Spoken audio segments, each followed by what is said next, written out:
राधे राधे, जय Shri Krishna, good morning, सुप्रभात. आणि आता वृंदावनला बाय बाय म्हणायची वेळ आली आहे. होय, आता मी इथून निघालो आहे वृंदावनमधून पुण्याला जाण्यासाठी. मित्रांनो, वृंदावन ते पुणे हा आजचा माझा म्हणजे मी आता पुण्याला जायचं तर विचार केला आहे. कोणत्या रूटनं जायचं आहे हे मी ठरवलेलं नाही आहे. एक ठरवलं आहे की मी आता ज्या मार्गानं आलो होतो म्हणजे इंदोर मार्गे, तर मला इंदोर मार्गे यायचं नाही. इंदोर ग्वाल्हेर करत मी यायचं नाही. मी वेगळा काहीतरी एक रूट शोधतो आहे. आणि तो शोधत असताना मला एक रूट सापडला, म्हणजे गुगल मॅपवरती दिसला होता. तो म्हणजे झाशीवरनं जबलपूर आणि जबलपूरवरनं नागपूर समृद्धी हायवे मार्ग असं जाता येईल. बरं, हा मार्ग मी का शोधतोय वेगळा, की एक रूट तर झाला आहे आपला, मग वेगळा अजून कोणता जवळचा चांगला रस्ता आहे का? इंदोरपर्यंतच्या रस्त्यांचं मी तुम्हाला सांगितलं होतं की थोडं 2 लेन आहेत, हेवी ट्रॅफिक आहे. ग्वाल्हेरच्या पुढं तर मात्र जीव निघतो, म्हणजे खूप वेळ लागतो. मला जरा माझा अनुभव असा होता की MP-मधनं रस्ते खरंच छान आहेत. मी मागच्या वेळेस 2-3 वेळा गेलो आहे जबलपूर आणि तिथपर्यंत. तर माझा अनुभव आहे की मध्य प्रदेशमधले रस्ते सुंदर आहेत, सुरेख आहेत. वर्दळ कमी आहे कम्पॅरेटिव्हली, पण इन्फ्रास्ट्रक्चर म्हणजे अप टू डेट आहे. म्हणून मग मी आज निर्णय घेतला आहे की इथून ग्वाल्हेरकडे न जाता, म्हणजे ग्वाल्हेरच्या अलीकडेच डावीकडं झाशीला वळायचं आणि झाशीमधनं पुढं जबलपूर, असा एक विचार आहे. दुसरी सगळ्यात महत्त्वाची गोष्ट, मी आता पहाटेच्या वेळेस निघालो इथून. आणि म्हणजे ॲक्च्युली पहाटे निघालो होतो. मला आमच्या इथल्या त्या मॅनेजरनी थांबवलं. मला म्हटलं, साहब आप इतना जल्दी मत निकलो, हमारे यहाँ पे काफ़ी कोहरा होता है, खूप धुकं असतं दाट, थोडं उजाडू द्या, थोडं सकाळ झाली की निघा. म्हणून मी आत्ता 6:30-7 वाजता निघालो आहे. आणि त्यांच्या दृष्टीनं ही पण चुकीचीच वेळ आहे. आणि तो अनुभव मला आत्ता हायवेवर येतोच आहे. प्रचंड कोहरा आहे, म्हणजे धुकं आहे. अचानक असं धुकं येतं. हा सगळा यमुनेच्या आसपासचा हा जो प्रदेश आहे आग्र्यापर्यंत, इथं हे धुकं त्यातल्या त्यात खूप दाट असतं. काल परवाच त्या यमुना एक्सप्रेस हायवेवरती लोकांनी सांगितलं की तिथं काही अपघात घडले होते. खूप दाट धुकं असल्यामुळं विजिबिलिटी 0 होती. आणि मित्रांनो, त्या कालच्या घटनेचं जे मी वर्णन करत होतो त्याचा अनुभव मला समोर येत होता आत्ता. अचानक धुकं, म्हणजे अचानक असं धुकं, जसं पाऊस पडतो ना अचानक म्हणतो आपण, तसं हे दाट धुकं येणं हे मी पहिल्यांदा आयुष्यात अनुभवलं. मी अगदी अरुणाचल प्रदेश, लेह लडाख तिथंही गेलो आहे, पण ह्या पद्धतीचं म्हणजे खूप पहिल्यांदा पाहतो आहे मी. अरुणाचल आणि लेह लडाखला ॲटलिस्ट त्या डोंगराळ भाग आहे आणि तिथलं समजू शकतो. ते जे पासेस आहेत, माउंटन पासेस, तिथं हे एक्सपेक्टेड आहे. पण इथं पठार आहे हा सगळा. आणि म्हणजे हा खरंच इथं गाडी चालवण्याचा आपल्याला म्हणजे हा एक वेगळा अनुभव येतो. आणि यासाठीच मला रोड ट्रिप्स आवडतात. इथं एक डिसॲडव्हान्टेज पण होता या धुक्याचा. म्हणजे आता हा जो वरती फ्लायओव्हर दिसतोय ना, मला ॲक्च्युली ह्या फ्लायओव्हरवरनं जायचं होतं, पण मला ते रोड साईन गॅन्ट्री दिसलीच नाही. म्हणजे मला लक्षात नाही आलं, त्याच्यावरचं वाचता नाही आलं धुकं असल्यामुळं. पण माझं नशीब चांगलं होतं की समोरच PCR म्हणजे व्हॅन होती, ट्रॅफिकवाले होते उत्तर प्रदेश पोलिसांचे. म्हटलं आपण त्यांनाच सरळ विचारावं की मार्ग कोणता आहे. मग उतरलो आणि मग त्यांच्यापाशी जाऊन त्यांना माहिती विचारली मी. तर म्हणजे ते अपेक्षित होतं, मला वळायला सांगणार होते. पण आता नो एंट्रीतनं, म्हणजे मी हायवेवरनं एंट्रीतनं उलट्या दिशेनं जावं का ही एक भीती होती. म्हटलं समोरून पुढून कुठून U-टर्न आहे का. पण ते UP पोलीस म्हटले, नाही साहेब जावा तुम्ही, काय अडचण नाही. इथं बऱ्याचदा लोकांचं असं होतं आहे, ते लक्षात येत नाही, पण तुम्ही सावकाश जावा. मग काय वळलो मी आणि आता या फ्लायओव्हरवरनं मला जायचं होतं. हा रस्ता इथून जातो तो ग्वाल्हेरपर्यंत. म्हणजे आता इथून ग्वाल्हेरपर्यंत तरी मला त्याच रस्त्याचा वापर करायचा होता ज्या रस्त्यानं मी आलो होतो. ग्वाल्हेरहून पुढे रस्ता डावीकडे वळतो तो झाशीच्या दिशेला, झाशी शहराकडे. आणि एकदा झाशीला पोचलो की झाशीवरनं मग माझा प्रवास सुरू होणार होता तो जबलपूरच्या दिशेने. पण त्याआधी मला आत्ता उत्तर प्रदेशमधून मी जाणार होतो ते राजस्थान राज्यामध्ये. म्हणजे राजस्थान राज्याचा धोलपूर म्हणून एक भाग आहे, तो आपल्याला क्रॉस करावा लागतो, जिथं ते चंबलचं खोरं आपण पाहिलं होतं. तर चंबलच्या त्या भूप्रदेशातून आपण पुन्हा पलीकडे जातो, तो मोरेना म्हणून भाग येतो, तो मला वाटतं मध्य प्रदेशात येतो. तिथून पुढे आपण जातो, थोडा वेळ प्रवास करतो आणि मग उजवीकडे राहतं ग्वाल्हेर आणि डावीकडे आपण वळतो ते झाशीसाठी. आता ग्वाल्हेरवरून आपण झाशीकडे वळतो म्हणजे ते पुन्हा आपण उत्तर प्रदेशात येतो. पण त्याआधी हे आहे चंबळचं खोरं.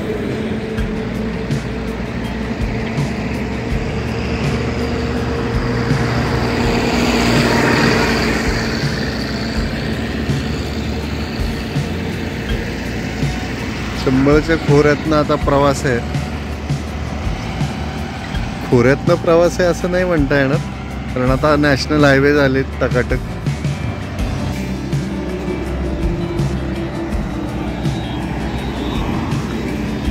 सत्तरच्या दशकात जन्माला आलेल्या आमच्यासारख्यांना चंबलचं खोरं आणि त्या नावाभोवती असलेलं एक वलय, त्या नावाभोवती असलेल्या काही आख्यायिका आणि त्या आख्यायिका ऐकत आम्ही जे काय मोठे झालो आहोत, तर या चंबलचं खोरं या शब्दाशी एक वेगळं अट्रॅक्शन आहे.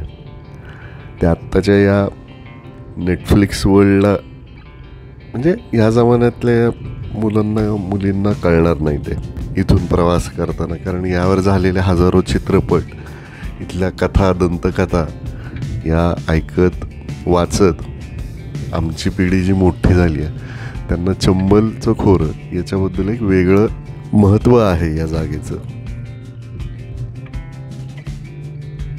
आणि त्याच आकर्षणापोटी मी या ब्रिजवर थांबण्याचा निर्णय घेतला, जिथं ॲक्च्युली थांबणं म्हणजे कोणत्याही ब्रिजवरती खरं तर थांबायचं नसतं, इथंही थांबायचं नव्हतंच. पण माझा मोह आवरत नव्हता, मला चंबलची नदी आणि ते पाहायचं होतं. पण आता इथं ते असे जाळी लावलेली, बंदिस्त केलं आहे सगळं, कारण पूर्वी इथं बरेच लोक थांबायचे, ब्रिजवरती ट्रॅफिक जॅम व्हायचं. पण मी तरी धाडस केलं, हे चुकीचं आहे, हे मी पुन्हा सांगतो, हे करायला नको होतं. असे चंबळचा पूल आहे हा, ही चंबळची नदी आहे.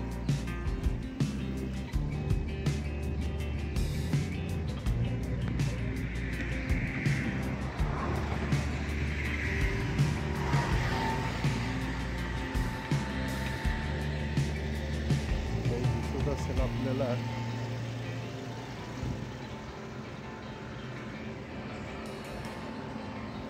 पण म्हटलं चला आपण एकदा ते नदी तरी पाहूया, ही चंबल नदी आहे कशी.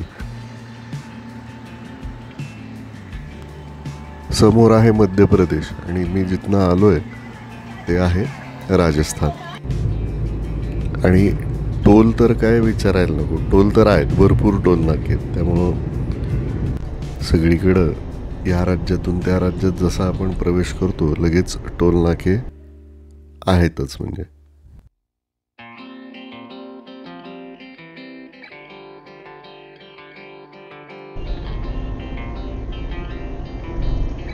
मित्रांनो, आता मी ग्वाल्हेर शहराच्या अलीकडे आलो होतो. सकाळचे 9:45 वाजत आले होते. मी सकाळी 6:30ला वृंदावन सोडलं होतं. त्यानंतर मी थांबलो नव्हतो कुठेही. आता मला एक टी ब्रेकची गरज होती, म्हणून मी एक हॉटेल शोधत होतो की जिथं मला चहा वगैरे मिळू शकेल. आणि नशीब चांगलं माझं, मला एक हॉटेल उघडं दिसलं, व्यवस्थित वाटलं, म्हणून मी इथं चहा पिण्यासाठी थांबलो. कुल्हडमध्ये चहा प्यायला खरंच एक वेगळीच मजा येते बरं का. केला होता 5-5:30 निघू, पण ते जे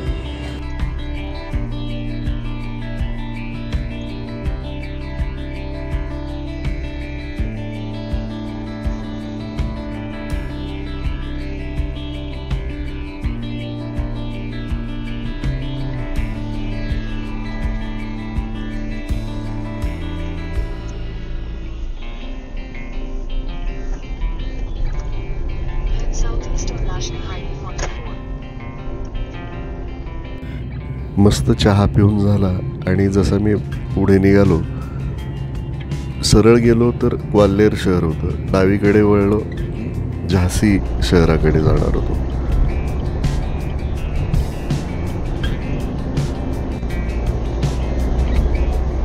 आता माझा प्रवास सुरू झाला होता तो झाशीच्या दिशेने. आणि नवीन शहर म्हटलं की नवा टोल, हे समीकरण आता माझ्या लक्षात आलेलं होतं. थोड्याच वेळात मी म्हणजे अजून एक टोल नाका आला, मेहर टोल प्लाझा म्हणून. या टोल नाक्यातून पुढे जसं जायला निघालो, मला इथे एक अनोखी गोष्ट बघायला मिळत होती.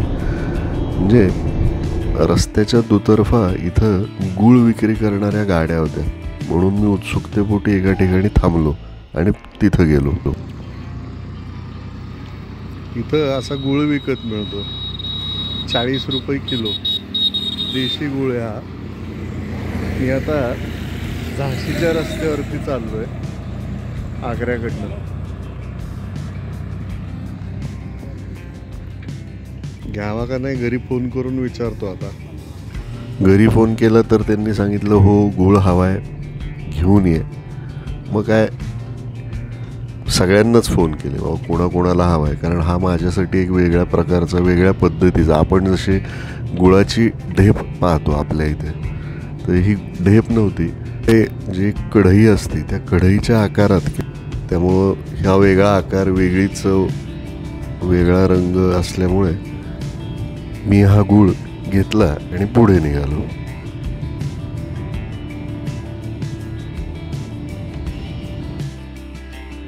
मित्रांनो, आता दुपारचे साधारण 12 वाजत आले होते.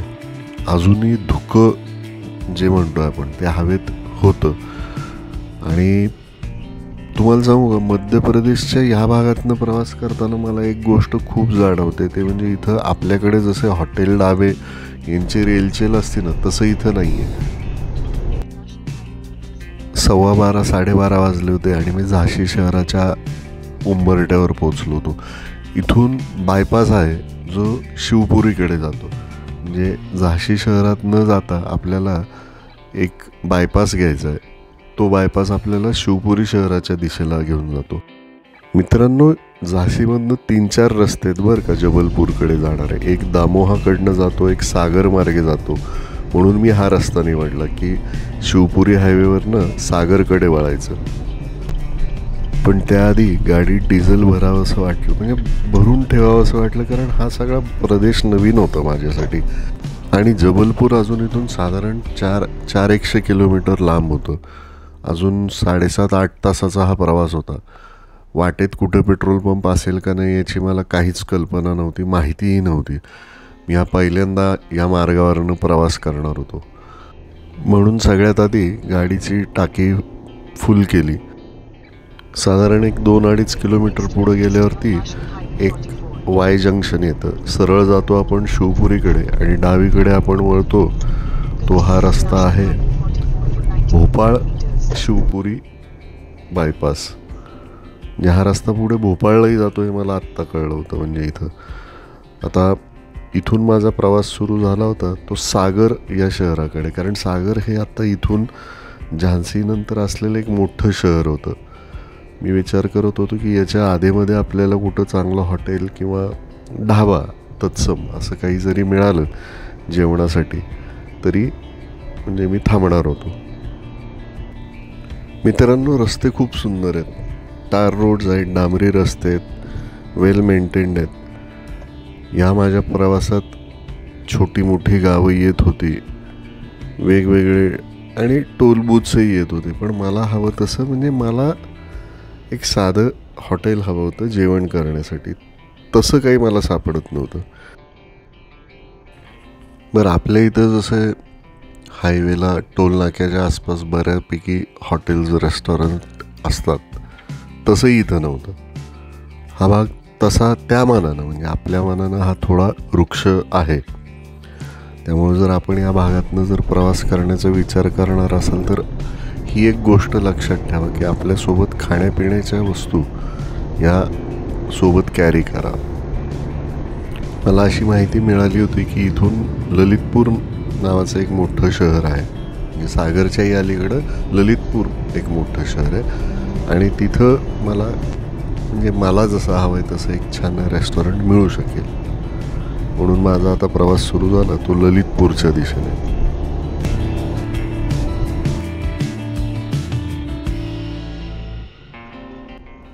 ललितपूर आणि हॉटेल हे शोधण्याच्या नादात मी हे विसरून गेलो होतो की बऱ्याच ठिकाणी बायपास आहे आणि असंच कोणता तरी एक बायपास घेऊन मी ॲक्च्युली ललितपूरच्याही पुढे निघालो होतो. हे मला खूप पुढे गेल्यानंतर लक्षात आलं. बरं, या सगळ्या गोंधळात दुपारचे 2:30 वाजले होते आणि नेमकं जेव्हा आपण घड्याळ बघतो आपली रोजची जेवणाची वेळ उलटली हा विचार सुरू होतो आणि जेव्हा आपल्याला एखादं हॉटेल मिळत नाही तेव्हा ती होणारी सगळी एक मानसिक चिडचिड चिडचिड पण नाही म्हणता येणार, म्हणजे कन्फ्युज्ड होतो की काय करावं आहे, मिळेल त्या हॉटेलवर थांबायचं का व्यवस्थित अजून थोडं पुढं जाऊन बघूया एखादं मिळेल आपल्याला हॉटेल. ही जी द्विधा मनस्थिती असते ना, निर्णय न घेण्याची एक अवस्था तयार होते, ती खूप गमतीशीर असते.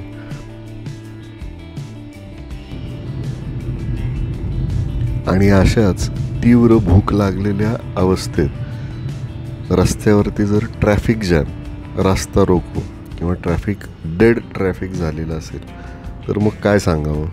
हा पण अनुभव मला आज आला होता.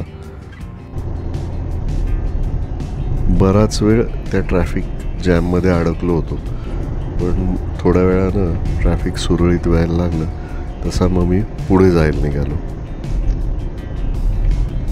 वाटेत पुष्कळ टोल नाके आले, पण हवं तसं साधं छान हॉटेल मात्र काय सापडत नव्हतं.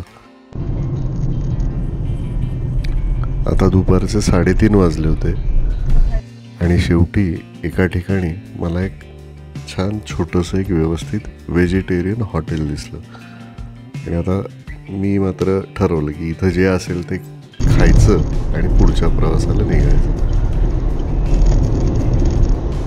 मित्रांनो, जेवण करून मला त्या हॉटेलमधून निघेपर्यंत 4:15 झाले होते.